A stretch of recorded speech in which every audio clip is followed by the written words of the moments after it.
Hello friends, আসসালামু আলাইকুম। তানজিলাস creation চ্যানেলে আপনাদের সবাইকে ওয়েলকাম। আজকে আমি আপনাদের সাথে খুব সিম্পল একটা রেসিপি শেয়ার করব। তো আমি আজকে আপনাদের সাথে মাছের কাবাবের রেসিপি শেয়ার করব। একটা মাছ দিয়ে আমি আজকে আপনাদেরকে 10টা কাবাব বানিয়ে দেখাবো। তো তার জন্য দেখতেই পাচ্ছেন আমি ছোলার ডালটাকে ভিজিয়ে নিয়েছি, মানে ধুয়ে রাখছি আর কি।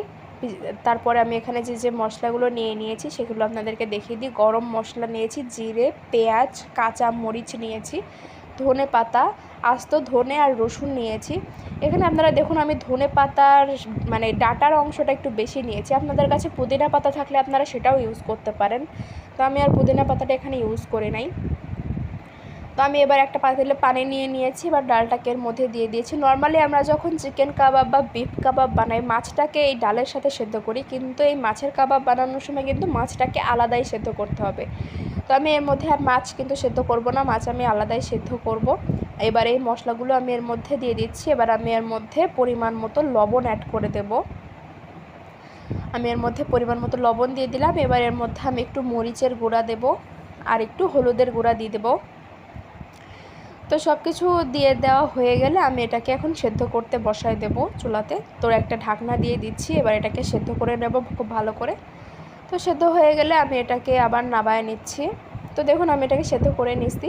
এবার আমি এর মধ্যে বেরেস্তা অ্যাড করছি। বেরেস্তা কিন্তু অবশ্যই অ্যাড করতে হবে, কাবাবের মেইন ফ্লেভারটাই কিন্তু বেরেস্তা থেকে আসে। তো বেরেস্তাটাকে কিন্তু কোনোভাবে স্কিপ করা যাবে না, বেরেস্তাটাকে কিন্তু ইউজ করতেই হবে কাবাবের রেসিপিতে।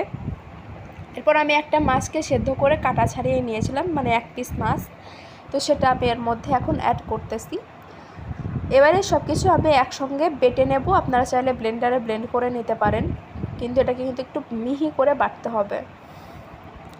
তো দেখুন আমার এখানে বেটে নিয়েছি আমি। এবার এর মধ্যে আমার একটু লবণ কম হয়েছে, তাই আমি এখানে একটু লবণ অ্যাড করছি। এই পর্যায়ে আপনারা লবণটা টেস্ট করে নেবেন। তো লবণটাকে আমি মিশিয়ে নিচ্ছি এর সাথে। তারপর আমি একটা ডিম নিয়ে নিচ্ছি আর কি। তো এই ডিমের মধ্যে একটু লবণ দিয়ে ডিমটাকে ফেটিয়ে নেব। এবার আমি ডিমটাকে ফেটিয়ে নিচ্ছি। ডিমটাকে ফেটিয়ে নেওয়ার পর আমি কাবাবের শেপটা দিয়ে নেব। তো আমি দেখতেই পাচ্ছেন এভাবে কাবাবের শেপগুলো দিয়ে নিচ্ছি। তো আপনারা অবশ্যই আপনাদের পছন্দ মতো কাবাবের শেপ দিতে পারেন। আমি সবগুলো কাবাবের শেপ এভাবে দিয়ে নিয়েছি। এবার আমি এগুলোকে ভেজে নেব। তার জন্য আমি চুলাতে তেল গরম করতে বসিয়ে দিয়েছি। এবার আমি এই কাবাবগুলোকে ডিমে কোট করে ভেজে নেব। তো আমি ডিমে কোট করে কাবাবগুলোকে তেলে ছেড়ে দিচ্ছি। তো আমি এভাবে সবগুলো কাবাব ডিমে কোট করে তেলে দিয়ে দেব। এবার অল্প আছে সুন্দর করে 2 পিঠ লাল লাল করে ভাজবো। তো কাবাবটাকে কিন্তু একটু সময় নিয়ে সুন্দর করে ভাজতে হবে।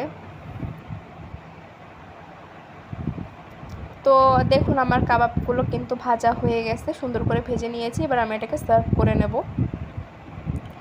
তো আমি সবগুলো কাবাবই কিন্তু এভাবে ভেজে নিয়েছি। আমি আপনাদেরকে খুব সিম্পল উপায়ে সিম্পল ইনগ্রেডিয়েন্টসে এই রেসিপিটা শেয়ার করেছি। আশা করছি আপনাদের রেসিপিটা ভালো লেগেছে। আপনারা বাড়িতে রেসিপিটা একবার ট্রাই করবেন। আপনাদের কেমন লেগেছে আমাকে কমেন্টে জানাবেন। ভালো লাগলে লাইক করবেন, শেয়ার করবেন আর আমার চ্যানেলটি সাবস্ক্রাইব করবেন এরকম আরও অনেক ভিডিও পাওয়ার জন্য। তো আপনারা সবাই ভালো থাকবেন, সুস্থ থাকবেন। আজকের মতো ভিডিওটি এখানেই শেষ করছি। Bye bye.